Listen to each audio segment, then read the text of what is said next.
Assalamualaikum warahmatullahi wabarakatuh. Salam sejahtera rekan-rekan mahasiswa yang berbahagia.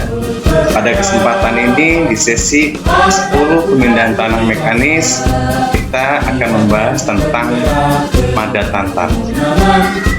Outline pembahasan pada kesempatan ini seperti yang kita tampilkan ini, yaitu prinsip pemadatan, tujuan pemadatan, alat pemadatan, metode pemadatan, serta kontrol pemadatan.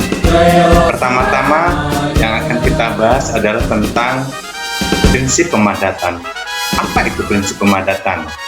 Oke, pengertian pemadatan tanah yaitu proses menaikkan kerapatan tanah dengan memperkecil jarak antar partikel tanah melalui reduksi volume udara dalam void, umumnya dengan alat-alat mekanis. Diukur dari derajat kepadatan tanah berdasarkan satuan berat tanah, kering, atau gamma, yaitu massa partikel padat per satuan volume.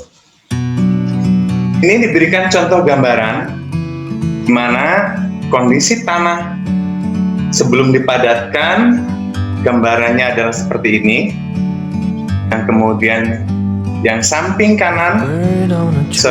kirinya adalah contoh partikel tanah yang sudah melalui pemadatan. Di sini terlihat bahwa terjadinya pemadatan, adanya pengecilan rongga-rongga udara dari setiap partikel-partikel tanah. Karena itu, setiap pemadatan tanah atau rongga-rongga tanah akan semakin besar apabila butiran-butiran tanah itu besar, dan rongga tanah akan semakin kecil apabila butiran-butiran tanah itu sendiri kecil. Oke, tujuan dari pemadatan tanah diantaranya pertama, untuk mempertinggi kuat geser tanah, kemudian kedua, untuk mengurangi sifat mudah nampak, ketiga, mengurangi permeabilitas, keempat, mengurangi perubahan volume sebagai akibat perubahan kadar air, dan yang ini adalah tujuan dari pemadatan. Bukan hanya tanah sebetulnya pemadatan ini, baik pemadatan batuan atau yang lainnya. Secara mendasar tujuannya adalah 4 hal ini. Kemudian bagaimana caranya melakukan pemadatan tanah? Oke, di sini saya catat diantaranya adalah ada 4 ya. 3 poin penting inilah yang akan kita bahas dalam kesempatan ini.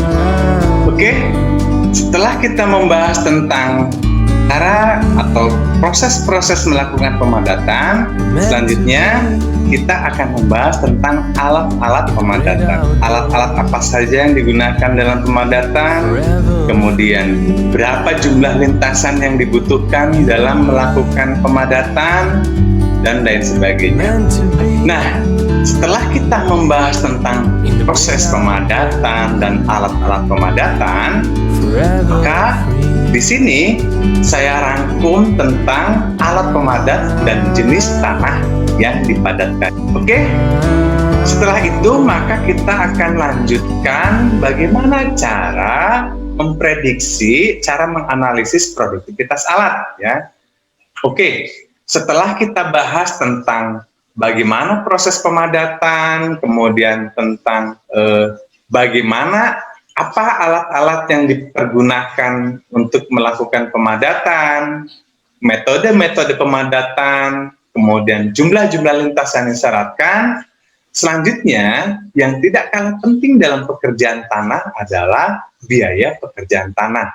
Ya, ini adalah pembahasan-pembahasan penting yang bisa disampaikan dalam sesi ini. Kurang lebihnya mohon dimaafkan. Wabillahi taufiq wal hidayah. Walakum minkum. Wassalamualaikum warahmatullahi wabarakatuh.